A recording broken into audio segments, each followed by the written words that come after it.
மூச்சே எப்போதும் துணை இருப்பேன் என் உயிரே. ஆச்சி, நான் இல்லைன்னு ஒழுங்கா நேரத்துக்கு சாப்பிடாம இருக்க கூடாது. நேரத்துக்கு ஒழுங்கா சாப்பிடணும், சரியா? சரிம்மா, சாப்பிட்டுருவேன். எல்லாம் செஞ்சு வச்சுட்டேன். நேரத்துக்கு சாப்பிட்டுட்டு ஒழுங்கா மாத்திரை போடணும். உடம்பு வேற 2 நாளா சரியில்லைல்ல, மாத்திரை போட்டு நல்லா உறங்குங்க. நான் அதுக்குள்ள வந்துடுவேன். சரி மக்களே, நீ சொன்ன மாதிரியே பாட்டி நேரத்துக்கு சாப்பிட்டுட்டு ஒழுங்கா மாத்திரை போட்டுருவேன். ஆனா நீயும் பார்த்து பத்திரமா போயிட்டு வரணும் நமக்கா. சரி பாட்டி. உங்களுக்கு வேற ஏதாவது வேணும்னா ஃபோன் போடுங்க, வரும்போது நான் வாங்கிட்டு வந்துடுறேன். என்ன பாட்டி? பாட்டி. என்ன மாடி? நான் உங்ககிட்ட பேசிக்கிட்டே இருக்கேன், எங்க பாத்துட்டு இருக்கீங்க? உன்னதாட்டி தங்கம் பாத்துக்கிட்டு இருந்தேன். என் பேத்தி இந்த பாவாடை தாவணியில எவ்வளோ அழகா இருக்கா தெரியுமா? அதான் நம்ம பேத்தியா இவ்வளோ பெருசு வளர்ந்துட்டாலும் மெய் மறந்து பார்த்து ரசிச்சுட்டு இருக்கேன். நீங்க ரசிக்கிற அளவுக்கு நான் அழகா இருக்கேன். என் பேத்தி என் கண்ணுக்கு என்னைக்கும் அழகுதானம்மா. சரி சரி, ஓவரா ஐஸ் வைக்காதீங்க. அப்படியெல்லாம் இல்லைம்மாக்கா, உண்மையாவே நீ தேவதை மாதிரிதான் இருக்க. உண்மையாவே இந்த பாவாடை தாவணி எனக்கு ரொம்ப பிடிக்கும் தெரியுமா? போன வருஷம் நீங்க வாங்கி கொடுத்ததுதான். நினைவு இருக்கா உங்களுக்கு? நினைவு இல்லாம இருக்க மாடி தங்கம். உன்னை கடைக்கு கூட்டிட்டு போய் நானே உனக்கு செலக்ட் பண்ணி தந்தேனே. இது ஆல்ரெடி ஒருத்தவங்க எடுத்து வேற வச்சிருந்தாங்க. அவங்க இதை எடுக்கவா இன்னொன்று எடுக்கவான்னு குழப்பத்தில் இருந்தப்ப நீங்க போய் என்னெல்லாம் பண்ணீங்க? இன்னொரு கலரை வச்சு பார்த்து உங்களுக்கு இதுதான் நல்லா இருக்கும், சூப்பரா இருக்கும், இது நல்லாயே இருக்காது அப்படி இப்படின்னு சொல்லி இந்த தாவணியை ஓரம் கட்டி விட்டு அவங்கள வாங்க விடாம பண்ணி அவங்க வேற கலர் எடுத்துட்டு போன பிறகு இதை தூக்கிட்டு வந்து இதுதான் உனக்கு அழகா இருக்கும், அந்த பொம்பளை எப்போ வைப்பான்னு பார்த்துக்கிட்டே இருந்தேன், இப்பதான் வச்சிருக்கான்னு ஓடி வந்து கொடுத்தீங்க. கடையில் அங்கே எல்லாம் சிரிச்சாவ. அப்படி வாங்கி தந்திய இந்த தாவணியை. அதை இன்னும் நீ மறக்கலையா? மறக்கக்கூடிய காரியமா அதெல்லாம் இல்லைம்மாக்கா, இது உனக்கு அழகா இருக்கும்னு எனக்கு ஒரு நினப்பு. அதனாலதான் சரி எப்படியாவது எடுத்து கொடுத்துடணும்னு கஷ்டப்பட்டு வாங்கி கொடுத்தேன். என் பேத்தி இன்னைக்கு தேவதை மாதிரி இருக்கா. ஊர் கண்ணே அவன் மேலதான் படும். நீ அந்த நிச்சயதார்த்தத்தை முடிச்சுட்டு வந்த பிறகு உனக்கு நான் சுத்தி போடுறேன், எல்லா கண்ணும் பறந்து போயிடும். என்னமாக்கா? சரி பாட்டி. ஐயோ ஐயோ, முடியல முடியல. வந்துட்டியாடி? இப்பதான் உனக்கு ஃபோன் பண்ணணும்னு நினைச்சேன், அதுக்குள்ள நீயே ரெடியாகி வந்துட்ட. ஆமா, வரும்போதே முடியலன்னா என்னாச்சு? ஏண்டியம்மா, வெயில் ரொம்ப பலமோ வெளியே? ஐயோ பாட்டி, வெயில கூட தாங்கிக்கலாம், வேற ஒன்னதான் என்னால தாங்கிக்க முடியல. அது என்னதுடி, வெயில தாங்கிக்கவே வேற எதையும் தாங்கிக்க முடியலங்க? உங்களதான், நீங்க உங்க பேத்திக்கிட்ட பேசினதெல்லாம் கேட்டுட்டு தான் வாரேன். ஊரு கண்ணே அவன் மேலதான் இருக்குன்னு சொன்னீங்களா, அதுதான் தாங்கிக்க முடியல. பாட்டியும் பேத்தியும் பண்ற அளப்ப எப்பப்பப்பப்பா. ஏண்டி, நீ சொன்னாலும் சொல்லலனாலும் என் பேத்தி தேவதை தான். ஆஹா, காக்கைக்கும் தன் குஞ்சு பொன் குஞ்சு. அதனால உங்க பேத்தி உங்க கண்ணுக்கு அழகா இருக்கா. எல்லார் கண்ணுக்கும் உங்க பேத்தி மட்டும்தான் அழகா இருப்பான்னு கனவுல மிதக்காதியே. அடியே, என் பேத்தியவா கிண்டல் பண்ற நீ? உனக்கு தாண்டி சோடா புட்டி போட்டு என் பேத்தியோட அழகு தெரிய மாட்டேக்கு. ஆமா ஆமா, நான் சோடா புட்டி தான். உங்க பேத்தி கண்ணாடியே போடல பாருங்க. அவ கண்ணாடி போட்டிருந்தாலும் அழகிடி. சரி, வேணா ஒண்ணு பண்ணுவோமா? நீ என் பேத்தியை ரோட்ல நடந்து போங்க. எத்தனை பசங்க என் பேத்தி அழகுல மயங்கி வந்து பேசுறாங்கன்னு பாரு. மயங்குவாங்க. யாராவது இப்படி மேக்கப் போட்டுட்டு இருக்குன்னு மயங்கி வேணா வந்து விடுவாங்க, பேசலாம் மாட்டாங்க. பாட்டி கம்மன் இருங்க பாட்டி, அவ சும்மாவே என்ன கிண்டல் அடிப்பா, நீங்க வேற அது இதுன்னு சொல்லிக்கிட்டு. நீ அழகு மக்கா, அவ உன்ன மாதிரி இல்லைன்னு பொறாமப்படுறா. அவளுக்கும் சேர்த்து ஒரு சுத்தி சுத்தி போட்டுருவோம். அடடடடடா, என்ன ஆனாலும் உங்க பேத்தியை நீங்க விட்டு கொடுக்க மாட்டீங்க. உங்க பேத்தி தான் அழகு, சரியா? உங்ககிட்ட பேசிட்டு இருந்தா எங்களுக்கு நேரம் ஆயிரும், நாங்க போயிட்டு வரோம். ஏடி, அவ வேலை செய்யற இடத்து ஓனதுக்கு நிச்சயதார்த்தம்னு போறா. உனக்கு என்ன, நீயும் கூட போற? அங்க என்ன ஒருத்தர் 2 பேரா வருவாவ? ஒரு ஊரே போகுதான், நிறைய பேர் வருவாவ. பெரிய மண்டபத்துல பிடிச்சிருக்காவே. சூப்பர் சூப்பரா சோறு போடுவாவே. நான் போய் சோறு சாப்பிட்டு வரப்போறேன், நீங்களும் வேணா வந்து சாப்பிடுங்க. அதெல்லாம் என்னத்துக்கு? என் பேத்தி அவ கையால எனக்கு அழகா சமைச்சு வச்சிருக்கா, அது போதுண்டி எனக்கு. உங்க பேத்தி அவ கையால உங்களுக்கு சாம்பார் செஞ்சு வச்சிருப்பா, அதையே சாப்பிடுங்க. நாங்க போய் கறி சோறு மீனுன்னு வெளுத்து கட்டிட்டு வரோம். ஒரு நிச்சயதார்த்தத்துக்கு போனா நிச்சயம் நடக்கதெல்லாம் பார்க்கணும், பிறகு போய் திங்கணும். நீ இருக்க வேகத்தை பார்த்தா போன உடனே திங்க பாஞ்சிருவ போலியே. ஆமா, உங்களுக்கு என்ன பிரச்சனை? எனக்கு திங்கிறதுக்கு வயசு இருக்கு, பல்லு இருக்கு, தடன்னா இருக்குன்னு திங்கிறேன். உங்களுக்கு வயசாகிக்கிட்டு இருக்கு, இப்படி கறி மீனுன்னு திங்க முடியலையேன்னு சாம்பேரை வச்சு ஒப்பேத்திக்கிட்டு இருக்கிய. அம்மாடி, பாத்தியாவும் பரண்டுக்கு கொடுப்ப. அட, உங்களை 2 பேர்த்தையும் விட்டா அவ்வளோதான். ஆளுக்கு மாற்றி மாற்றி ஏதாவது சொல்லிக்கிட்டே இருக்கீங்களே. சரி வாடி, நம்ம முத கிளம்புவோம். நானா ஒன்றும் வாங்கி கொடுக்கலப்பா, உங்க பாட்டி தான் அமைதியாக இருக்க மாட்டேக்காவே. சரி சரி விடு, வா கிளம்புவோம். ஆல்ரெடி நேரம் ஆயிட்டுல. சரி பாட்டி, நாங்கள் கிளம்புறோம், நேரம் ஆயிட்டு. உங்களுக்கு ஏதாவது வேணும்னா ஃபோன் போடுங்க, நான் வரும்போதுல வாங்கிட்டு வரேன். சரிம்மா. ஏட்டி, என் வண்டியில பெட்ரோல் இல்லை, அதனால உன் ஸ்கூட்டிலே 2 பேர் போயிட்டு வரும்போது எனக்கும் பெட்ரோல்ல ஒரு பாட்டில் வாங்கிட்டு வந்துருவோமா? அதனால என்னடி, வா போவோம். ஏட்டி, என் பேத்தி பின்னாடியே உட்காந்து போறா? ஆமா, வண்டி அவ ஓட்டினா நான் பின்னாடி தானே உட்காந்து போகணும். சரி சரி, போற இடத்துல கொஞ்சம் கம்மியாவே சாப்பிடு. ஏன்னா கம்மியா சாப்பிடணும்? திரும்ப வரும்போது என் பேத்தி ஓட்டுறதுக்கு சிரமமா இருக்கும்ல. போகும்போது வெறும் வயிற்றோட போற, வயிற்றுல நல்லா நிரப்பிட்டு வந்துட்டேன்னா என் பேத்திக்கு ஓட்ட சிரமமா இருக்கும்ல. பாருங்க பாட்டி, இதுக்கு மேல உங்க பேத்திக்கு வரைஞ்சு கட்டிட்டு வந்தீங்கன்னா அவ்வளவுதான். சோ, நீ வாடி கிளம்புவோம். பாட்டி, அதெல்லாம் நான் ஓட்டிடுவேன். பாய் பாய். சரி மக்கா, சரி. பார்த்து போமாக்கா, நிறைய சாப்பிட்டு இருந்தானே அங்கேயே இறக்கி விட்டு வந்துரு. என்னன்னா ரெடி ஆயிட்டீங்களா நிச்சயதார்த்தத்துக்கு? ரெடி ஆயிட்டே இருக்கேன்டா. என்ன இன்னும் மேக்கப் போடுறதுலாம் பெண்டிங் இருக்கா? சேச்சா, அதெல்லாம் ஒன்றும் இல்லை. நான் என்னைக்கிட்ட மேக்கப் போட்டிருக்கேன். நான் நீங்க மற்ற நாள் போட்டாலும் போடலனாலும் பெருசு கிடையாது. இன்னைக்கு உங்களை தான் எல்லாரும் பார்ப்பாங்க. அப்ப நீங்க தான் எல்லார் கண்ணுக்கும் அழகா இருக்கணும். ஏன்டா நீ வேற? ஆமாண்ணா, பொண்ணு வீட்டுக்காரங்க வந்தவங்க எல்லாம் மாப்பிள்ளை யாரு பொண்ணு யாருன்னு உங்களையும் அண்ணியும் தான் தேடுவாங்க. அப்ப நீங்க தானே இன்னைக்கு சூப்பரா இருக்கணும். உங்களுக்கு நான் இன்னைக்கு சூப்பரா மேக்கப் பண்ணி விடுறேன். ஐயோ ஆகாஷ், கம்முன்னு இரு, அதெல்லாம் ஒன்றும் வேண்டாம். உங்களுக்கு ஒன்றும் தெரியாது, கம்முன்னு இருங்க. சூப்பரா ஜம்முன்னு ரெடி பண்ணி விடுறேன் பாருங்க. அழகா மாலை போட்டாதான் மாப்பிள்ளைக்கே ஒரு தனி லுக்கு. சரி சரி அண்ணா, எதுவும் பேசாம இருக்காதீங்க. அன்னி கூட நீங்க கொஞ்ச நேரம் உட்காந்துருப்பீங்க, நின்றுட்டு இருப்பீங்க, பக்கத்துல இருக்க மாதிரி உங்களுக்கு சான்ஸ் எல்லாம் கிடைக்கும். அதனால அண்ணி எப்படியாவது பேசி இம்ப்ரெஸ் பண்ணுங்க. டேய், அதெல்லாம் அதெல்லாம் எனக்கு ஒன்றும் தெரியாது. இதெல்லாம் தெரிஞ்சுக்கணும். அன்னிக்கிட்ட ஏதாவது பேசுங்கண்ணா. என்னடா பேசுறது? நீங்க என்ன பேசுவீங்களோ ஏது பேசுவீங்களோ தெரியாது. இங்க இருந்து ரிட்டர்ன் அண்ணி வீட்டுக்கு போகும்போது உங்க ஞாபகத்துல தான் போகணும். உங்களை மட்டுமே கல்யாணம் வரைக்கும் நினைச்சிட்டு இருக்கணும். எப்படா கல்யாணம் பண்ணி வைப்பாங்கன்னு ஆர்வமா இருக்கணும். அந்த மாதிரி பேசி மயக்கிறீங்க. மயக்கணுமா? அதுக்கு நான் மயக்க மருந்து தான் கலந்து கொண்டு வரணும். அண்ணா, தயவு செஞ்சு இப்படி மொக்கையா பேசாம சூப்பரா பேசி அண்ணி அசத்துங்க. சரி சரி, நான் வேணா திரும்பிக்கிறேன். எப்படி அன்னிக்கிட்ட பேசுறதுன்னு வேணா ப்ராக்டிஸ் பண்ணிக்கோங்க. டே, அதெல்லாம் எப்படிலாம் ப்ராக்டிஸ் பண்றது? என்ன வேணா பண்ணியா நினைச்சுக்கோங்க. அன்னிக்கிட்ட நீங்க என்னென்ன பேசணும்னு நினைக்கிறீங்களோ என்கிட்ட சொல்லி காமிங்க.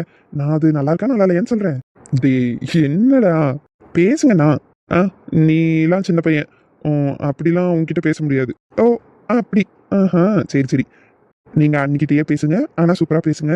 இப்ப விட்டா உங்களுக்கு வேற சான்ஸே கிடைக்காது. அதனால தயவு செஞ்சு அண்ணியோட நம்பரை வாங்கிக்கோங்க. ஓகேவா? நீங்க நம்பரை வாங்கினாதான் கல்யாணம் வரைக்கும் அப்பப்போ அன்னிக்கிட்ட பேசிட்டே இருக்க முடியும். இன்னும் பழைய காலத்து ஆளுங்க மாதிரி இல்ல கல்யாணம் முடிஞ்ச பிறகு பார்த்துக்கலாம் அப்படி இப்படி நீங்க யோசிச்சுட்டு இருந்தீங்கன்னா ஒன்றும் நடக்காது. இப்போல்லாம் எல்லாரும் முன்னாடியே நம்பர் வாங்கி பேச ஆரம்பிச்சிடுறாங்க. நீங்க என்னன்னா நிச்சயமே வந்துருச்சு, இன்னும் வாங்காம இருக்கீங்க. இன்னைக்கு எப்படியாவது வாங்கிருங்க. இதை விட்டா உங்களுக்கு வேற சான்ஸே கிடையாது. கேட்டா கொடுப்பாளாடா உங்க அண்ணி. வேற யாருமா நீங்க கட்டிக்க போறவர் தானே, அதெல்லாம் கேட்டா கண்டிப்பா கொடுப்பாங்க. சரி, கேட்டு பாக்குறேன் இல்ல, கேட்டு கண்டிப்பா வாங்கணும். அப்படி அவங்க தரமாட்டேன்னு ஏதாவது சொன்னா நான் கூட பேசி வாங்கி தரேன். டேய், நான் அவகிட்ட பேசுறதை விட நீ தாண்டா ஆர்வமா இருக்க. ஆமாண்ணா, நீங்க பொதுவா பொண்ணுங்க கிட்டேயே பெருசா பேசினது இல்ல. நான் கூட ஸ்கூல்ல காலேஜ்லன்னு பொண்ணுங்க கூட படிக்கிறேன், சகஜமா எல்லாத்தையும் பேசுவேன். நீங்க அப்படி பேசினதே இல்லைல்ல. தடவை உங்க லைஃப்லயே அண்ணி தான் வரப்போறாங்க. அப்ப அவங்க கிட்ட நீங்க பேசணும்னு எனக்கு ஆர்வமா இருக்கு. நம்ம அண்ணன் எப்படி அண்ணியை இம்ப்ரெஸ் பண்ணுவாரு, எப்படி இருப்பாருன்னு பாக்குறதுக்கே எனக்கு அவ்வளவு சந்தோஷமா இருக்கு. அடி வாங்குவேன் நீ. நான் மட்டும் உங்களை இவ்வளவு கிண்டல் பண்ணிட்டு இருக்கேன். தங்கச்சியும் இருந்தா நல்லா இருந்திருக்கும்லண்ணா. ஆமா ஆகாஷ், அவளும் இருந்தா நல்லா இருந்திருக்கும். சரி சரி விடுங்க, ஃபீல் பண்ணாதீங்க. அவளுக்கு லீவ் கிடைக்கல, அதனால வரல. கல்யாணத்தை அவளுக்கு லீவ் இருக்க மாதிரியோ இல்ல லீவ் எடுக்க முடியற மாதிரியோ டைம்ல நமக்கு நிச்சயம் வச்சிடலாம். அவதான் கல்யாணத்துக்கு ஒரு வாரத்துக்கு முன்னாடியே வரேன்னு சொல்லிட்டால, அப்புறம் என்ன? அதுவும் சரிதான்டா. சரி இருங்கண்ணா, உங்களை ஒரு போட்டோ மட்டும் எடுத்துக்கிறேன். அவ காலையில இருந்து என்கிட்ட கேட்டுட்டே இருந்தா, அண்ணன் ரெடி ஆயிட்டாருன்னா ஒரே ஒரு போட்டோ மட்டும் எடுத்து அனுப்பு, அப்படி இல்லைன்னா வீடியோ காலாவது பண்ணுன்னு சொன்னா. இப்போ அவளுக்கு கிளாஸ் நடந்துட்டு இருக்கும், அதனால இப்போ ஃபோன் அவளுக்கு அலௌட் இருக்காது. வீடியோ கால் பண்ணாலும் அவளால இந்த டைம்ல எடுக்க முடியாது இல்லையா? அதனால நான் உங்களை ஒரு போட்டோ மட்டும் எடுத்து வச்சுக்கிறேன், அவளுக்கு அனுப்பிக்கிறேன். சரிடா. ஏண்டி மீனா, நம்ம இப்போ ஒரு நிச்சயதார்த்தத்துக்கு போறோம்ல, அது லவ் நிச்சயதார்த்தமா இல்ல அரேஞ்ச் நிச்சயதார்த்தமா? இது என்னடி வித்தியாசமா கேக்குற? எல்லாரும் லவ் மேரேஜா அரேஞ்ச் மேரேஜான்னு கேட்டு நான் கேள்விப்பட்டிருக்கேன். நீ சம்பந்தமே இல்லாம லவ் நிச்சயதார்த்தமா இல்ல அரேஞ்ச் நிச்சயதார்த்தமான்னு கேக்குற? ஆமாண்டி, இப்போ இது மேரேஜா இருந்துச்சுன்னா லவ் மேரேஜா அரேஞ்ச் மேரேஜான்னு கேட்கலாம். நம்ம நிச்சயத்துக்கு தானே போறோம், அப்ப அப்படிதானே கேட்கணும். அட பைத்தியம், சொல்லு. இல்லடி, அரேஞ்ச் தான். உனக்கு எங்க ஒழுங்கா தெரிய போகுது? இல்லடி, தெரியும், அரேஞ்ச் தான். ஏண்டி மீனா, அவரு தான் உனக்கு சம்பளம் கொடுக்குற ஓனர்னு கூட தெரியாம இவ்வளோ நாளா சுத்திட்டு இருந்திருக்க. நீ அது லவ்வா அரேஞ்சான்னு எப்படி கண்டுபிடிச்சிருப்ப? உன்கிட்ட போய் கேட்கறேன் பாரு. நான் அங்க வந்திருக்க யார்கிட்டயாவது கேட்டு தெரிஞ்சுக்கிறேன். துளசி, நான் போய் சொல்லல, உண்மையாதான். நம்பிட்டோம். அட ஏண்டி நம்பவே மாட்டேங்கிற? அங்க யாராவது இது அரேஞ்சுன்னு சொன்னா அப்ப நம்புவியா? அப்ப நம்புவேன். ஆளை பாரு, என் கூட தான் திரும்ப வரணும். அங்கேயே விட்டுட்டு வந்துருவேன். விட்டுட்டு வந்தாலும் பரவாயில்ல, நான் திருப்தியா வயிறு நிறைய சாப்பிட்டுட்டு யார்கிட்டயாவது லிஃப்ட் கேட்டாவது நம்ம ஊருக்கு வந்து இறங்கிடுவேன். நீ பொழைச்சிக்க வேண்டியாத்தா? துளசி, கோயிலுக்கு மட்டும் போகும்போது போயிட்டு போலாமா? உனக்கு அவரை வேலையே இல்லை. ஏண்டி? இல்லடி, அவர் எனக்கு எத்தனையோ டைம் ஹெல்ப் எல்லாம் செஞ்சிருக்காரு. அவருக்கு இன்னைக்கு ஒரு நல்ல காரியம் நடக்க போகுது. எந்த தடையும் இல்லாம நல்லபடியா அது முடியணும்னு சாமியை வேண்டிட்டு போலாமே.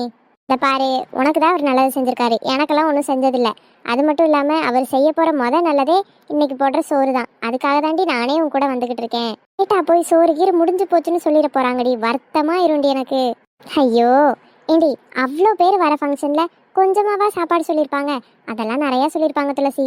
இருக்கும், நம்ம கோயிலுக்கு மட்டும் போயிடலாம். ஒரு 5 நிமிஷம் மனசார வேண்டிட்டு மட்டும் வந்துடுறேனே. ஐயோ, சோதிக்கிறா மைலாட், சோதிக்கிறா. சரி, 5 நிமிஷம் தான் டைம் தருவேன். சட்டை போட்டுன்னு ஓடி போய் சாமியை கும்பிட்டுட்டு ஓடி வந்துடணும். நான் மட்டும் போகணுமா? அப்ப நீ? நான் கோயிலில் ஏதாவது பிரசாதம் கொடுக்குறாங்களான்னு தேடிட்டு இருக்கேன். கொடுத்தா அதை வாங்கி சாப்பிட்டுட்டு இருக்கேன். அதுக்குள்ள வந்துரு. நீ வந்த உடனே நம்ம கிளம்பிடலாம். சரியா? சரிடி, நீயும் சாமி கும்பிட்டுட்டு அதுக்கப்புறமா ஏதாவது கொடுத்தா வாங்கி சாப்பிடு. எனக்கும் சேர்த்து நீயே அட்டன்ஸ் போட்டுட்டு வாடி. நல்லா திருத்தவே முடியாது. ஏண்டி, மண்டபத்துக்கும் சாப்பிட்றதுக்கு தான் வரேன்னு சொல்ற, கோயிலில் ஏதாவது கொடுத்தாலும் சாப்பிடுவேன்னு சொல்ற, அது வயிறா வேற என்னதுமா? கண்டது கடியதை தின்னு வயிற்றால போயிட போகுதுடி. அதெல்லாம் போகாது, போனாலும் பார்த்துக்கலாம். நான் எங்க சோறு கொடுத்தாலும் திம்பேண்டி. சோறுனாலே திம்பேண்டி. கூத்து மூட்டன் தான் உனக்கு பேர் வச்சிருக்கணும். தெரியாம துளசின்னு வச்சுட்டாங்க போல. சரி சரி ஆத்தா, நீ முதல்ல நேரா பார்த்து ஓட்டு. வண்டி கிண்டி எதுலையாவது கொண்டு போய் விட்டுறாத. நான் இன்னும் பல வருஷம் உயிரோட இருந்து சாப்பிடணும். பல வருஷம் உயிரோட இருந்து சாதிக்கணும்னு சொல்லுவேன்னு பார்த்தா பல வருஷம் உயிரோட இருந்து சாப்பிடணும்னு சொல்றேன். உன்னோட மெயின் குறிக்கோளே சாப்பிட்றதுதான் போல. உனக்கு வர புருஷன் செத்தான். காலம் ஃபுல்லா உனக்கு வாங்கி கொடுத்துட்டே தெரியணும். அதுதான் இல்ல. அங்கதான் இந்த துளசியோட பிரெயினை நீ வந்து பாராட்டணும். விலைவாசி இன்னைக்கு விற்கிற ரேட்டுக்கு இப்படி நான் தின்னுட்டு இருக்கிறது தப்பு தான். ஆனா எனக்கு வர புருஷங்கிட்ட அதை வாங்கிட்டா இதை வாங்கிட்டான்னு கேட்டா எனக்கு சேமிக்கிறக்க அங்கே ஒன்றும் இருக்காது. அதனால நல்லா சமைக்க தெரிஞ்ச புருஷனா ஒரு செஃப்பா பார்த்து கல்யாணம் பண்ணிட்டு வையே, என்ன இருக்கோ வீட்டில் அதை வச்சே ருசியா சமைச்சு தந்துருவோம். நான் அப்படி சாப்பிட்டுக்குவேன். எனக்காக பிறந்த செஃப் எங்க இருக்கோன்னே தெரியலடி. கண்டுபிடிப்போம். மீனா, இங்க பாரு மீனா, எவ்வளோ அழகா லைட் எல்லாம் எரியுது. எவ்வளோ பெரிய மண்டபம் பாத்தியா? ஆமா துளசி, அழகா இருக்குல்ல? ஆமாண்டி, அவ்வளோ அழகா இருக்கு. உன்னாலதான் இப்படி எனக்கு ஒரு மண்டபம் பார்க்கறதுக்கு வாய்ப்பே கிடைச்சிருக்கு. ரொம்ப நன்றிடி. கடலூசு, இதுக்கெல்லாம் எதுக்கு நன்றி சொல்றேன்? நானே இன்னைக்கு தான் பார்த்திருக்கேன்.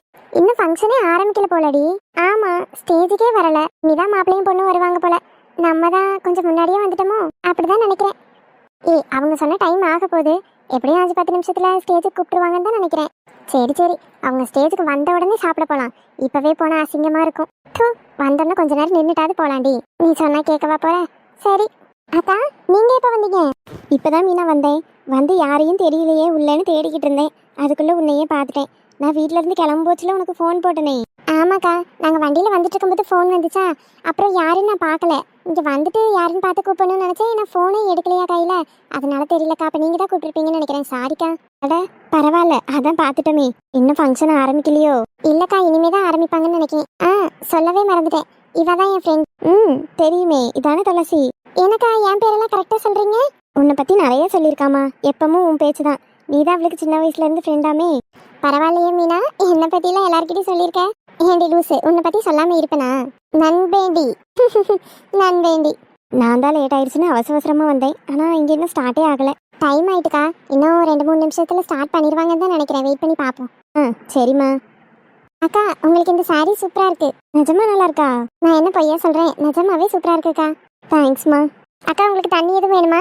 இல்ல வேண்டாமா. இல்ல, எனக்கு தாகமா இருக்கு, நான் தண்ணி குடிக்க போறேன், அதான் கேட்டேன். இல்ல மீனா, எனக்கு வேண்டாம், நீ போய் குடிச்சிட்டு வா. சரிக்கா. உனக்கு தண்ணி வேணுமாடி? ஆமாடி, லைட்டா தண்ணி தாக அடிச்ச மாதிரி தான் இருக்கு. வா, 2 பேரும் போய் குடிச்சிட்டு வருவோம். இல்லடி, அப்புறம் இந்த அக்கா தண்ணி அனுப்பாவல, அதனால நீ அந்த அக்கா கூட நின்று ஏதாவது பேசிட்டு நான் போய் தண்ணி குடிச்சிட்டு உனக்கு தண்ணி கொண்டு வரேன். சரிடி. ஏண்டி, அழகா சேலை நகை நான் நம்ம கொடுத்ததெல்லாம் எடுத்து போட்டிருக்கல, கொஞ்சம் தலைக்கு ஏதாவது பண்ணியிருக்கலாம்ல? ஏன் பெரியம்மா, எனக்கு மட்டும் போடக்கூடாதுன்னு நான் ஆசையா ஒருத்தையே கூப்பிட்டுருந்தேன். அவள் அழகா நிறைய பேர்த்துக்கு பண்ணி விட்டுருந்ததை பார்த்துட்டு சரி நமக்கும் வந்தா சூப்பராக ஹேர் ஸ்டைல் பண்ணி விடுவாளேன்னு அவளை புக் பண்ணியிருந்தேன். அவள் இப்போ வரேன் அப்போ வரேன், கடைசியில் ஏதோ எமர்ஜென்சி வர முடியாதுன்னு மெசேஜ் போட்டிருக்கா. இந்த நேரத்துக்கு யாரை போய் பிடிக்கிறது? நான் அதுக்கு சொல்லலாமா, இவ்வளோ பெரிய மண்டபம் பிடிச்சி நம்ம என்னைக்கு என்ன பண்ண போகிறோன்னு சொல்லு. ஏதோ சின்ன மண்டபத்தில் உனக்கு ஒரு பையனை பார்த்து கல்யாணம் பண்ணுவோம். அப்போ இதெல்லாம் கிடைக்காதுல்ல, கிடைக்கும் போதே இதெல்லாம் அனுபவிச்சுக்கணும். என்னதான் இது டூப்ளிகேட் நிச்சயதார்த்தனாலும் அழகாக புடவை கட்டி அந்த அம்மா கொடுத்த நகையெல்லாம் சூப்பராக போட்டிருக்கோம். இதுவே அப்படியே தலையும் சூப்பராக பின்னிருந்தேன்னு வச்சுக்கேன், அந்த ஃபோட்டோவை எடுத்து அப்படியே வச்சுக்கிடலாம். உனக்கு மாப்பிள்ளை பார்க்கும்போது அந்த ஃபோட்டோவே கொடுத்துக்கிடலாம். ஆசையாக தான் இருக்குது, என்ன செய்ய. சரி விடு, கல்யாணத்தப்ப முன்னாடியே யாரையாவது நல்லா வர சொல்லி அவங்கக்கிட்ட ட்ரையெல்லாம் பார்த்துக்கோ. உன் முகத்துக்கு என்ன செட் ஆகுதோ அந்த மேக்கப் அந்த ஹேர் ஸ்டைல்னு எல்லாம் பண்ணிக்கோ. என்ன? சரி பெரியம்மா.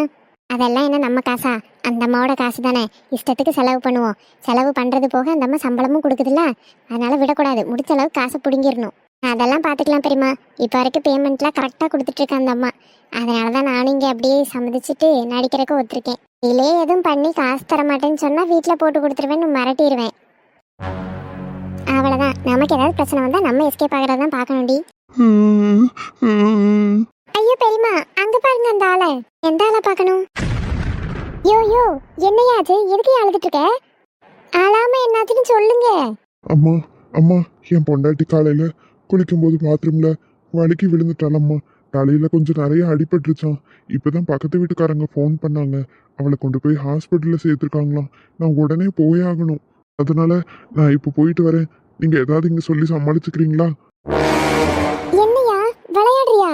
இல்லம்மா, நான் உண்மைதாம்மா சொல்றேன். என் மகன் வேற வெளியூர்ல இருக்காம்மா. அவளுக்கு துணைக்கு யாருமே இல்லை. இப்போ பக்கத்து வீட்டுக்காரங்க தான் பரிதாபப்பட்டு ஹாஸ்பிட்டலில் கொண்டு போய் சேர்த்துருக்காங்க. சீக்கிரம் வாங்கன்னு ஃபோன் பண்ணாங்க. அவங்களுக்கு ஏதோ வேலை இருக்கான். நான் போனாதான் அவங்களையும் போவாங்க. நானும் அவளை பார்த்துக்க முடியும். தயவு செஞ்சு என்னை வீட்டுக்கு விடுங்கம்மா. யோ, உன் பொண்டாட்டி வலிக்கு விழுந்த கதையெல்லாம் யார் கேட்டா? கை நீட்டி காசு வாங்கியிருக்கல்ல, ஒழுங்கா நடிக்கணும்ல. வாங்கினது உண்மைதாம்மா. இப்படி ஒரு நிலைமை வரும்னு நான் எதிர்பார்க்கலையே. ஆகாஷ், அண்ணனை கூட்டிட்டு வாயா, டைம் ஆச்சு. அம்மா கூப்பிட்றாங்க, டைம் ஆச்சான். வாங்க வாங்க, ஸ்டேஜுக்கு போய் அசத்துங்க. டேய், பதட்டமா இருக்குடா. இத்தனை வருஷத்துல எனக்கு இப்படி ஆனதே இல்லை. என் ஹார்ட்டு எகிரி வெளியே குதிச்சிரும் போல.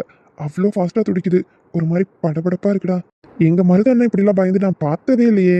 எவ்வளோ பெரிய வீரனா இருந்தாலும் பொண்ணுன்னு வரும்போது இப்படி இருக்கதான் செய்யும் போல.